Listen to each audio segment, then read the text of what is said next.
좋아요, 알람 설정 많이 많이 눌러주세요.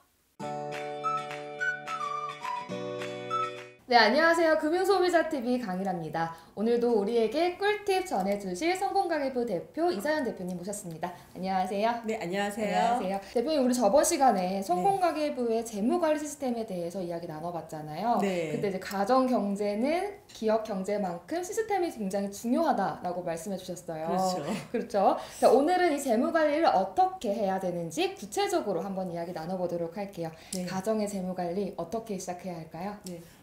어떻게 관리해야 되지? 사실 처음 하시는 분들은 이렇게 막막하거든요. 진짜 막막하죠. 네, 그래서 이 가정도 사실 아까 말씀하신 것처럼 하나의 회사라고 생각을 네. 하셔야 됩니다. 부부가 한 분은 CEO, 한 네. 분은 자금관리, CFO 네. 이런 역할을 좀 담당을 하셔야 되고요. 네. 그래서 가정의 이 재무 분석을 통해서 네. 가정 자산의 상태가 우량한지, 네. 그리고 저축과 투자가 적절하게 매월 이루어지는지, 네. 그다음에 우리 가정의 수입과 지출에는 문제가 없는지를 좀 파악을 해야 됩니다. 네. 그래서 이 성공 가계부는요, 이게 분석하고 이렇게 끝나는 게 아니라요, 네. 가계 성적표가 작성이 돼요. 성적표요? 네. 성적표 하면은 이렇게 조금 무섭죠. 뭔가 이렇게 점검받는 것 같고. 네, 그래서 매월 그 성적표가 작성이 되니까, 네. 그래서 전달 대비 이번 달은 어떻게 했는지 그런 것 현황들을 다 알 수가 있습니다. 네. 이 성공가계부를 사용해서 매월 가계 성적표를 작성해야 된다는 게 굉장히 중요한 일 같은데요. 네. 이 성공가계부를 쓰면 어떤 점이 좋을까요? 네, 우선 이 성공 가계부를 작성하시면요, 네. 수입과 지출 내역을 한눈에 다 파악을 하실 수 있고요. 네. 돈의 흐름을 알 수가 있어요. 네. 그래서 뭐 전월 대비 이번 달에 적자가 얼마가 났는지, 네. 아니면 뭐 흑자가 얼마가 났는지, 네. 이런 것도 하고, 그다음에 우리 가정이 어떤 부분에서 돈을 많이 쓰고 있는지, 네. 굉장히 중요한 부분이죠. 예, 어떤 파트에서 돈을 많이 쓰고 있는지, 의료비가 네. 많이 나가는지, 네. 외식비가 많이 나가는지, 이런 네. 걸 알 수 있기 때문에 현명하고 합리적인 그런 소비가 가능해지고요. 네. 또한 이 성공가계부에서는 이 자산과 그 부채 상태를 나타내는 재무상태표가 자동으로 작성이 돼요. 재무상태표 일반인들 작성해 보셨어요? 혹시? 아니요, 뭐 어떻게 하는지도 잘 모르고. 모르시겠죠? 네, 전혀 일도 모르겠는데요. 네. 근데 우리 성공가계부는 네. 그냥 데이터도 끌어오고요. 네. 이렇게 클릭만 해주면 그 재무상태표도 자동으로 다 이렇게 작성이 되거든요. 네. 그래서 재무상태표가 자동으로 작성이 되는데 예산도 세울 수 있고요. 네. 그리고 예산 대비 그 매월 가정에서 자금 집행이 얼마가 됐는지도 알 수 네. 있는 그 결산도 있어요. 그래서 결산 관리도 할 수 있고, 그래서 일반인들이 사실 이런 것들 안 해봤기 때문에 배우지도 않고 맞아요. 못 하시거든요. 근데 네. 그런 것들을 자동으로 해주기 때문에 사실 네. 가정 경제를 기업처럼 경영할 수 있는 어떤 플랫폼을 좀 제공을 합니다. 그러니까 작성만 하면 알아서 척척해주는 그렇죠. 게 성공 가계부네요. 네, 보통 가계부는 수입과 지출을 다 그냥 수기로 작성하잖아요. 맞아요. 현황 목록만 쓰는데 하고 총 이번 달에 수입은 얼마고 지출은 총 얼마고 요 정도밖에 사실 못 맞아요. 하거든요, 일반인들은. 맞아요. 근데 이런 성공가계부 플랫폼에서는 네. 그런 것들이 재무제표라든가 네. 손익계산서 네. 이제 이런 것들이 자동으로 이게 복식북이 연동이 네. 돼서 다 자동으로 작성이 되기 때문에 굉장히 편리하겠네요. 네, 사실 상당히 굉장히 어떻게 보면 가정경제를 운영하는데 굉장히 도움이 되는 큰 도움이 되는 네, 그런 것들이겠죠? 플랫폼이라고 네. 할 수 있습니다. 그래서 네. 근데 어떤 분들은 이게 이 가계부 쓰면 뭐해요? 맞아, 가계부 어려워요. 쓰기도 어렵고 별로 어려워요. 의미도 없어요. 맞아요. 맨날 적자인데 왜 써요? 막 맞아요. 이렇게 하거든요. 빚만 쓰는 것 같아요. 네네. 근데 실제로 제가 이렇게 만나본 부자들은요, 네. 가계부를 굉장히 꼼꼼하게 쓰시더라고요. 네, 네, 정말요? 그리고 휴지 하나 쓰는 것도요. 음. 저는 그냥 아무 생각 없이 이렇게 그냥 막 쓰죠. 뽑아 쓰거든요. 그쵸. 근데요, 진짜 부자들은 뭔가 다른 게 휴지 한 장을 쓰더라도 딱 이렇게 하나씩 끊어서 쓰시더라고요, 부자들은. 그래서 전략이 이렇게 몸에 배어 있는 그런 분들을 많이 뵀거든요. 네. 그래서 이 가계부 쓰시는 거에 좀 관심을 가지고 네. 연습을 좀 하시는 게 반드시 필요합니다. 역시 부자분들은 괜히 부자가 된 건 아닌 것 네, 같아요. 저도 그렇게 느꼈어요. 저래서 부자가 되는구나. 그럼 네. 우리가 부자 되는 방법 조금 천천히 알아보도록 하겠는데요. 이제 네. 구체적으로 수익과 지출을 어떻게 기록하고 관리해야 되는지 설명 한번 부탁드릴게요. 네. 수입과 지출 상태를 나타내는 것 전문용어로 현금 흐름표라고 하거든요.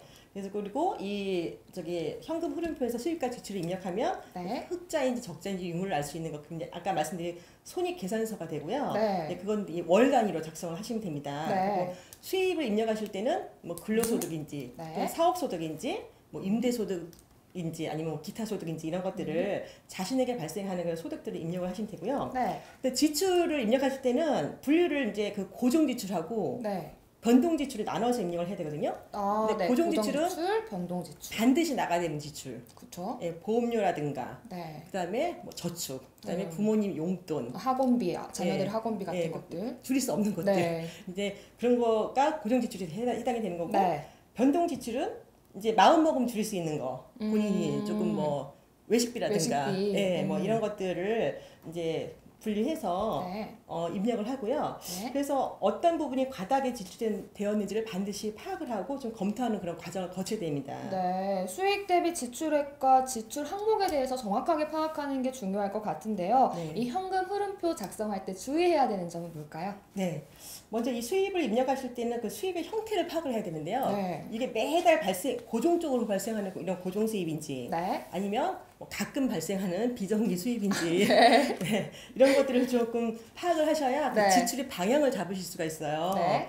예를 들어서 이제 그 고정 수입은 이제 만약 고정 지출에 묶어놔야 나중에 어떤 문제가 안 생기는데요. 네. 그 고정 수입을 고려하지 않고 이제 막 지출을 무분별하게만 이렇게 하게 사용하면 사실 그런 되면 것들이 굉장히 가정 경제에 악 영향을 미치거든요. 그렇죠. 타격이 크겠죠. 네, 그래서 그렇게 하게 되면 가정 경제가 적자를 면할 수 없고요. 네. 그래서 매월 그 수입과 지출 상태를 그 평가한 후에 그 손익 결산에서 적자로 나온다면 네. 한번 그 생각을 해서 적자의 원인을 반드시 한번 네. 이렇게 꼼꼼하게 따져봐야 됩니다. 네. 근데 사실 일반 근로자들이 수입이 네. 한정되어 있잖아요. 그쵸, 네. 그래서 수입보다는 지출 관리가 좀 더 신경을 많이 써야 될 것 같은데요. 네. 근데 지출 관리 꼭 해야 되는 이유가 있을까요? 아, 네. 네. 버는 것보다 쓰는 게 훨씬 중요하죠. 그쵸, 많기도 많고. 그러니까 네. 돈을 버는 것하고 네. 돈을 이렇게 모으는 거는 다른 문제인 것 같아요. 맞아요. 그러니까 제 주변에도 보면 세무사님, 회계사님 이런 뭐 의사분들도 네. 이렇게 보면 다 전문직 고소득자들이잖아요. 그렇죠. 그런 분들이 부채가 없을 것 같은데 네. 생각보다 부채가 굉장히 많으세요. 아, 정말요? 네, 특히 뭐 오. 의사분들을 개업하시고 말하면 네. 몇 억씩 이렇게 땡기잖아요. 그쵸. 몇 억씩 이렇게. 네네네, 네. 부채를 네. 발생을 시키는데, 그러니까 본인의 고소득만 믿고 네. 체계적으로 그 관리 안 하고 무조건 이렇게 빚을 이렇게 얻어서 쓰거든요. 네. 그래서 생각보다 빚에 허덕이는 의사분들이 많고요. 네. 그래서 파산으로 가시는 의사분들도 굉장히 많습니다. 생각보다. 아, 네네. 버는 만큼 지출액이 굉장히 많으니까 네네. 그런 경우가 굉장히 많겠네요. 네, 자, 본인의 이제 고소득만 믿고 음. 예, 막 직원 채용하고 빚 얻어서 개업하고 네. 예, 하시다 보면 생각보다 매출이 안 나오면 네. 예, 그 빚을 다 자기가 감당해야 되잖아요. 어떡해. 못 갚으면 이제 파산이 되는 거죠. 그죠. 네, 그래서 그냥 뭐 돈을 못 버는 사람만 파산하는 게 아니라요. 잘 버는 잘 사람. 버시는 분들도 파산을 하더라. 관리를 그러니까. 못해서. 이게 네. 지출 관리 목적이 굉장히 중요한 것 같은데요. 이 지출 네네. 관리 목적 다시 한 번 더 설명해 주세요. 네. 그래서 이 지출 관리 목적은 첫 번째는 이 수입으로 들어온 돈이 네. 어디에 어떻게 지출되고 있는지를 한번 파악하고 분석을 하기 위한 거고요. 네. 두 번째는 돈에 대한 통제력을 좀 기르기 위한 겁니다. 맞아요. 네. 네, 우리 돈에 대한 통제력이 별로 없죠. 한번 쓰기 예, 시작하면은 네. 기본으로 그죠. 내가 오늘 살게 뭐 이러잖아요. 남자분들 특히 기분 한번 내볼게. 술값 내가 낼게. 네. 네, 요즘 뭐 그런 분들 많잖아요. 네. 그리고 세 번째는 이 돈을 현명하게 사용하는 방법을 익히기 위해서입니다. 네. 그래서 이 합리적인 소비를 하기 위해서는요, 인내와 노력이 좀 필요하거든요. 그렇죠. 그래서 이 소비라는 게요, 이 네. 습관이더라고요. 저축도 습관인데 소비도 습관이거든요. 오, 네. 한 번 이렇게 딱 습관이 되면 고치기가 굉장히 어렵습니다. 맞아요. 예, 그래서 이 작은 돈을 관리하지 못하면 큰 돈을 관리하지 못하더라고요. 그래서 아까 그쵸. 제가 그 어떤 부자분 보니까 휴지 하나도 이렇게 딱 쪼개서 쓰더라. 오. 네, 작은 물건이지만 굉장히 아껴 쓴 거 제가 쓰는데. 봤거든요. 네. 그래서 그런 것들을 몸에 익히는 그 소비 습관이 굉장히 중요하고요. 네. 그다음에 자기의 소득 수준에 맞게. 예, 소득은 300만 원인데 지출은 500만 원. 월급 받는 사람하고 똑같이 써요, 지출을. 그러니까요. 예, 그러면 300만 원 받는 사람은 이렇게 나는 이렇게 점심 사줄 때 사실 6,000원짜리 사줘야 되거든요. 그렇죠. 신발 한 번도 좀 이렇게 묶어보고 네네. 좀 늦게 나가보고 그래야 네네. 되는데. 근데 네가 그때 10,000원짜리 샀으니까 나도 10,000원짜리 사줄게. 뭐 이렇게 하면 안 된다는 거죠. 그렇죠. 절대 네. 그러면 안 네, 되죠. 자기 소득 수준에 맞게 네. 지출을 해야 그게 사실 더 멋있는 사람이고요. 자기 소득을 벗어나서 사용하는 거 사실 그건 전문 용어로 교만하다고 합니다. 네. 저희 용어로 좀 허세가 좀 강하신 분들이 미도할 것 같아요. 네. 또 이렇게 교만하다고 하는 게 다른 게 교만이 아니라 자기 분수에 맞지 않게 생활하는 거. 네. 그런 걸 갖고 교만하다고 하고요. 네. 뭐 월 1,000만 원씩 버시는 분들은 10만 원짜리 밥 사도 돼요. 그죠? 아, 그럼요. 네. 맨날 얻어먹어도 되죠. 근데 네. 100만 원 벌면서 막 밥 사고 이러면 안 되겠죠. 안 되죠. 네, 이만큼 지출 관리가 굉장히 중요한 것 같은데요. 이 지출 관리 잘할 수 있는 방법도 한번 소개해 주시겠어요? 네, 우선 이 지출 통장을 따로 만드셔야 돼요. 네. 그래서 보통 우리 월급 받으면 그 월급 들어오는 통장하고 뭐 카드 결제 대금 네. 나가는 통장 다 똑같잖아요. 네네네. 그래서 한 통장에서 다 네, 이렇게 한 통장에 나가죠? 다 가지시잖아요. 네. 근데 뭐 시중에 책도 있지만 뭐 4개의 통장이라든가 맞아요. 이렇게 통장을 분리하는 이제 그런 책들이 있잖아요. 그것처럼 네. 통장을 수입 통장하고요. 네. 그다음에 고정 지출 통장, 네. 변동 지출 통장 이렇게 3가지 정도로 나누시면 됩니다. 그 4개, 저도 들어봤어요. 그 4개를 네. 나눠서 해야 되는데, 네네네. 그래도 그 중에 하나가 줄었네요. 3개는 만들어야 된다는 간단하게. 거네요. 네. 또 유의할 거는 마이너스 통장을 수입 통장으로 하시면 안 돼요. 아, 네. 네. 그쵸, 마이너스 통장을 빚이니까요. 통장이니까 네. 그거는 상환하기 위한 목적을 가진 통장이 돼야지. 네. 거기에 월급이 딱 들어오면 바로 빼셔야 돼요. 그 월급은. 딴 통장으로. 네. 굉장히 중요한 팁이네요, 이거는. 네, 딴 통장으로 수입 통장으로 돈을 뺀 다음에 네. 거기서 매월 고정적으로 나가는 고정지출 통장을 하나 만들고요. 네. 보험료라든가 네. 저축할 금액이라든가 네. 부모님 용돈 아까 말씀드린 그런 거 나갈 금액 딱 계산해서 네. 고정지출 통장에 딱 넣어놓고 그렇죠. 그다음에 내가 한 달에 얼마나 쓸 건지 결정을 해서 변동지출 통장에 넣어놓는 거죠. 생활비 같은 거를. 아, 생활비를. 네. 그러니까 예를 들어서 뭐 300만 원 버시면 네. 내가 생활비를 100만 원을 쓰겠다. 그럼 100만 원만 딱 그 변동지출 통장에 넣어놓는 거예요. 네. 그러면 거기다 체크카드를 연동을 시키는 거죠. 그 통장에. 체크카드를, 네. 네, 그러면 체크카드를 쓰다 보면 잔액이 나오잖아요. 네, 그렇죠. 네, 잔액이 나오기 때문에 통제가 되죠. 아, 이번 달에 얼마 썼으니까 얼마 한도 있네. 조금 줄여야 되겠다.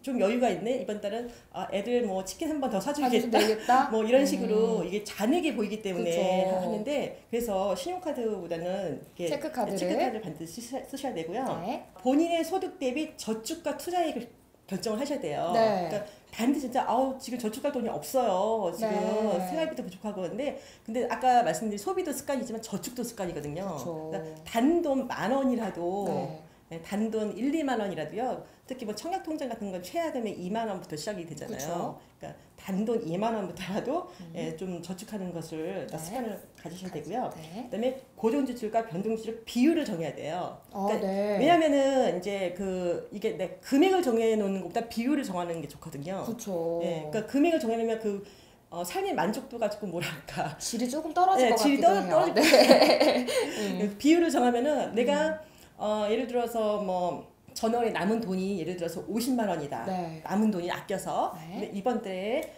500만 원이 만약 수입이 들어왔어요. 네. 그러면 전월 남은 돈까지 해서 350만 원이 되잖아요. 네. 전체 수입이 그럼 300만 원에서 내가 저축은 몇 프로, 네. 그다음에 고정 지출은 변동이 없잖아요. 그 그쵸, 정도 고정으로 나가는데 나가는 거니까. 변동 지출의 비율을 만약에 뭐 내가 변동 지출의 비율을 50%로 한다 그러면 500만 원에 50%하고 550만 원에 50%하고 다르잖아요. 다르죠. 네, 비율을 차이죠. 정하면 그러면은 조금 소비도 여유 있게 할 수 있는 그런 좀 여유가 생기거든요. 그렇죠. 조금 더 계획적으로 쓸 수 있을 것 같긴 그렇죠. 해요. 비율을 네, 정해놓으면. 그래서 저는 금액을 정하라고는 말씀을 안 드리고요. 네. 비율을 정해라. 네, 그 비율을 자기한테 맞게 비율을 정하는 것이 굉장히 중요합니다. 굉장히 여러 꿀팁을 굉장히 많이 주시고 계세요, 지금. 그래요? 네, 너무 네. 유익한 정보인 것 같아요. 너무 유익해요. 네. 지키면 정말 부자 될 것 같죠? 네, 진짜. 네. 지킬 수만 있다면. 그리고 가장 또 중요한 게요. 네. 이 소비하기 전에요. 반드시 이게 충동적인 소비인지. 맞아요. 그다음에 이게 내가 정말 필요한 건지. 맞아요. 네, 그리고 이게 또 지금 당장 필요한 건지 네. 이렇게 한번 세 번 고민을 해보고 맞아요. 네, 소비하는 것이 참 중요합니다. 그래서 뭐 백화점 같은 데 막 세일 하다 보면 여기 100만 원짜리 특별 80% 할인해가지고 20만 원 막 이렇게 해서 맞아. 거론하잖아요. 혹하게 하는 문구들이 있어요. 네네, 만 원짜리 아니고 9,900원. 네. 아니 이런 이제 것들. 고가에서는 특히 여자분들 가방이나 맞아. 이런 거 명품 대할인 네, 막 이런 것들. 것들에 유혹을 많이 받거든요. 맞아요. 근데 어떤 분이 그러더라고요. 아니 네가 가지고 나면 그건 다 짝퉁인 줄 알아 사람들이. 아무리 진품을 가져가도 네 소득 수준을 알기 때문에 네가 아무리 그걸 들어도 사람들이 진품으로 안 본다는 거예요. 그 가방을. 슬픈데요. 나는 명품 샀는데 왜 명품으로 안 네. 가지는 거죠? 근데 정말 잘 버시는 분들은 시장에서 5만 원짜리 사서 들어도 저 가방 한 50만 원짜리다 이렇게 생각을 한다는 거예요. 그쵸. 네. 그래서 이렇게 소비를 하실 때는요. 그냥 무분별하게 하시는 것보다 반드시 지금 꼭 필요한 건지 네. 그다음에 정말 필요한 건지 네. 이게 충동적인지 아닌지 이런 거 좀 네. 고민해보고 소비하는 그럼요. 것이 가장 중요하겠습니다. 근데 우리 그런 말 있잖아요. 왜 살까 말까 할 때는 네.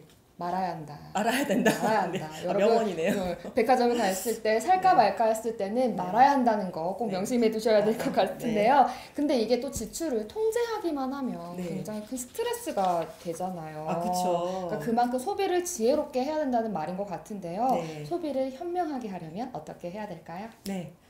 소비도 사실 경쟁력이거든요. 소비를 해야 국가 경제가 돌아가지 않겠습니까? 그렇죠. 네, 기업들이 또 살아나고. 네. 네, 그래서 근데 너무 이 절약에만 집착하게 되면 가족들이 불만이 막 쌓이게 돼요. 맞아요. 못 쓰게 하니까. 우리 아빠는 저렇게 네. 자린고비 같을까? 네, 해외 여행도 안 갈까?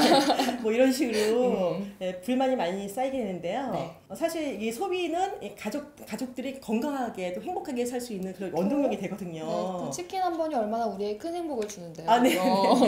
그래서 사실 그런 비용들은 가정의 행복을 위한 비용은 사실 감수를 해야 돼요. 네. 네, 해야 되는데 이제 그 소비를 현명하게 하려면 그 먹고 마시고 치장하고 이런 네. 낭비성 네. 이런 것들을 조금 소비성 비용들은 가감하게 줄일 필요가 있고요. 네. 대신 뭐 교육비, 자녀 교육이라든가 자기 개발, 가족들의 건강, 건강이라든지. 그다음에 뭐 이렇게 대인 관계를 위한 그런 비용들 네. 이런 것들은 사실 가족들이 성장할 수 있는 어떤 투자거든요. 그런 것들은. 그쵸. 그래서 그런 돈들은 보이지 않는 자산에 투자를 하는 겁니다. 네. 그래서 그런 돈들을 좀 쓰셔야 되고요. 너무 네. 저렴하지 마시고. 네. 그렇기 때문에 네. 이제 그런 것들을 잘 조절을 해서 네. 이렇게 조금 낭비하는 것들을 줄이지만 네. 가정의 행복을 위해서 좀 투자할 건 적절하게 이렇게 투자를 하시고요. 네.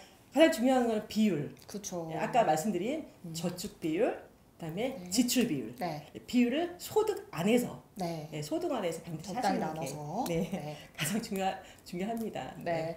우리가 저축하고 소비하는 게 모두 가정의 행복을 위해서라는 거 명심하셔야겠는데요. 이 현명한 수입 지출 관리는 가족 구성원들의 삶의 만족도도 올라가면서 가정 경제에 긍정적인 영향을 미칠 것 같습니다. 오늘도 많은 꿀팁 주신 이상영 대표님 감사합니다. 감사합니다. 네, 여러분 오늘도 구독과 좋아요 많이 눌러주시면 영상 만드는 큰 힘이 될 것 같습니다. 여러분 다음에 또 만나요.